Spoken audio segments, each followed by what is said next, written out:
వచ్చినోడు చేయించాడు ఉంటారు సవితాయిందర్ రెడ్డి ఇట్లాంటి వాళ్ళు మిగతా అందరూ కూడా ఇట్నుంచి వచ్చినోళ్ళే వాళ్ళు కూడా మొన్నే ఫస్ట్ లేరు కదా మధ్యలో వచ్చారు కాబట్టి వాళ్ళకి అక్కడ ఆల్రెడీ అయిపోయింది తర్వాత మిగిలిన 20% అంటే టీడీపీ ఓట్ బ్యాంక్ లో ఉన్నటువంటి మిగతా 20%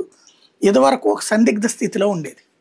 వాళ్ళు ఎలక్షన్స్ అప్పుడు వాళ్ళని కన్విన్స్ చేసి కేటీఆర్ వాళ్ళతో మీటింగులు పెట్టి వాళ్ళ కుల మీటింగులు పెట్టి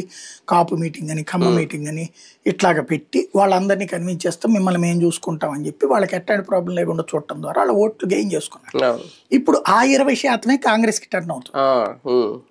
ఆ 20%లో 18% దాకా టర్న్ అవుతుంది ఓ 2% బీజేపీ వైపుకి టర్న్ అయింది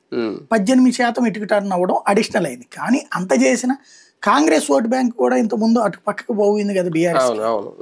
అందువల్లనే కదా కాంగ్రెస్ ఇప్పుడు మనతో ఎన్ని వచ్చినాయి సీట్లు 64 67 అనేటటువంటిది ఏముందని లెక్క అక్కడ బేసిక్ గా కాంగ్రెస్ కి ఏమి ఇప్పుడు ఈ ఎలక్షన్ వరకు చూస్తే కాంగ్రెస్ అద్భుతంగా పుంజుకోవడం కాదు ఓ రకంగా చెప్పాలంటే రేవంత్ ఫ్రీగా కూర్చోవచ్చు కాసేపు మళ్ళీ స్థానిక ఎన్నికలు వచ్చేదాకా అతను ఊపిరి పీల్చుకోవచ్చు అధిష్టానం నుంచి ప్రెషర్ లేకుండా ఉంటది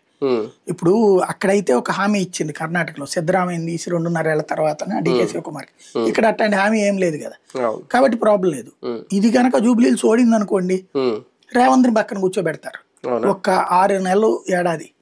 లేదా ఈయన మళ్ళీ కప్పం కట్టుకోవాలి 500 కోట్లు 1000 కోట్లు అధినాయకత్వానికి ఇప్పటికే